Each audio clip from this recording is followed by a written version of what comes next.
بسم الله الرحمن الرحیم. درود و سلام خدمت شما بینندگان اهل دانش و معرفت به شبکه پندنامه خوش آمدید. ما رسیدیم به یک حکایت دلنشین دیگر از کتاب شریف گلستان سعدی شیرازی. حکایت درس‌های بسیار بلند و پندهای بسیار خوب دارد، هم برای مردم و مخصوصاً برای کسانی که قدرت دارند و ثروت دارند و در حکومت صاحب منصب هستند. سعدی می‌فرماید: یکی از ملوک را مرضی هایل بود که اعادت ذکر آن ناکردن اولا. یکی از پادشاهان یک بیماری بسیار سخت گرفت که سعدی میگوید این بیماری اینقدر سخت بود که ناگفتنش بهتر است. طایفه حکمای یونان اتفاق کردند که مر این رنج را دوای نیست مگر زهره آدمی به چندین صفتی موصوف. طبیبان یونان باستان در کنار هم جمع شدند و گفتند این مرض را فقط با یک چیز می شود درمان کرد و آن هم جگر یک انسان دیگر است. آن هم نه هر انسانی با یک صفتهای مخصوص.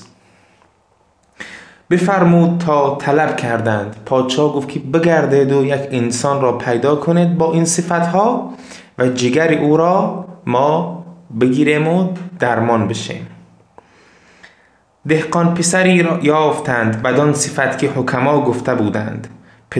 پدرش را و مادرش را بخواند و به نعمت بیکران خشنود کرد و قاضی فتوا داد که خون یک آحاد رعیت ریختن سلامت نفس پادشاه را رواست.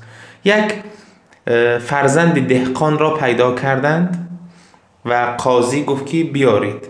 پدر و مادرش را آورد، نعمت دنیا و مال دنیا را به آنها بسیار داد و قاضی فتوا داد که یک نفر بمیرد بهتر است اینکه پادشاه بمیرد. برای سلامت نگاه داشتن پادشاه هیچ اشکال ندارد و هیچ مشکلی نیست که یک انسان را ما به قتل برسانیم. جلاد قصد کشتن کرد. پسر سر روی آسمان کرد و تبسم کرد. وقتی میخواستند که این پسر را بکشند، این پسر رو به آسمان کرد و یک لبخند زد. ملک پرسید در این حالت چه جای خندیدن است؟ پادشاه پرسید که تو را دارن میکشند، تا الان به قتل میرسی، جانت را میگیرند، این چه وقتی خندیدن است؟ گفت ناز فرزندان بر پدر و مادر باشد و حکومت بر قاضی برند و داد از پادشاه خواهند. گفت رسم این بوده است که پدر و مادر ناز فرزند را میکشند و در نزد قاضی برای اجرای عدالت میروند و از پادشاه طلب میکنند.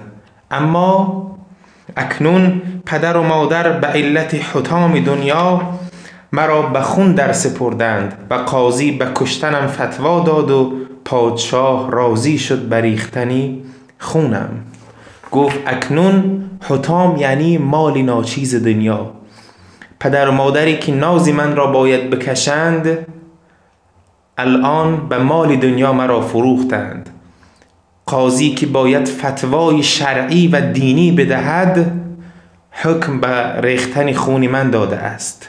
پادشاه که باید عادل باشد الان میخواهد خون مرا بریزد و ظلم کند. در این حال جز خدای پناهی نیست. در این حالت که این همه دشمن دارم پناه من فقط خداوند است.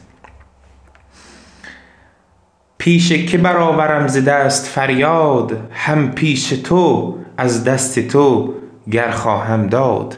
اگر عدالت هم خواهم باید به پیش تو بیایم. سلطان را از این سخن دل به هم برآمد و آب در دیده بگردانید و گفت. پادشاه دید که این سخن حقیقت میگوید این فرزند و این فرزند دهقان.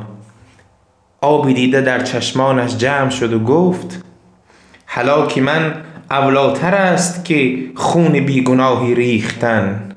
گفت من بمیرم بهتر از این است که خون یک انسانی بیگناه را بریزم. سر و چشمش ببوسید و نعمت بیکران داد و آزاد کرد و گویند هم در آن هفته شفا یافت. سر و چشم این جوان را بوسید، مال دنیا و نعمت بسیار داد و این جوان را آزاد کرد و میگویند در همان هفته این پادشاه از آن بیماری سخت نجات و شفا یافت. همچنان در فکر آن بیتم که گفت پیلبانی بر لب دریای نیل. سعدی میگوید در ذهن من آن بیت شعر میگذرد که یک پیلبان، یک کسی که صاحب فیلهای بسیار بزرگ بوده است، بر لب دریای نیل که در مصر قرار دارد، یک دریای پرآب است، در آنجا ایستاده بود و گفت زیر پایت گر بدانی حال مور، همچو حال توست زیر پای فیل. میگه زیر پایت را نگاه کن، مورچه را میبینی، همین حالی که تو نسبت به مورچه داری فیل نسبت به تو دارد. یعنی چی؟ یعنی اگر به آن مورچه ظلم کنی و بگوی که اون مورچه خرد است، ضعیف است، تو نسبت به آن فیل هم همین گونه هستی.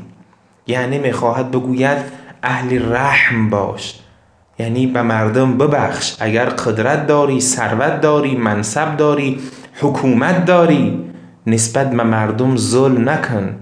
برای اینکه خانواده خودت در رفاه باشند، خانواده خودت در سلامت اقتصادی باشند، مرض اقتصادی و مرض فقیر بودن را به مردم تحمیل نکن. برای شادی دنیوی خودت خانه آخرتت را خراب نکن. زیر پایت گر بدانی حال مور، همچو حال توست زیر پای پیل. و السلام علیکم و رحمت الله و برکاته.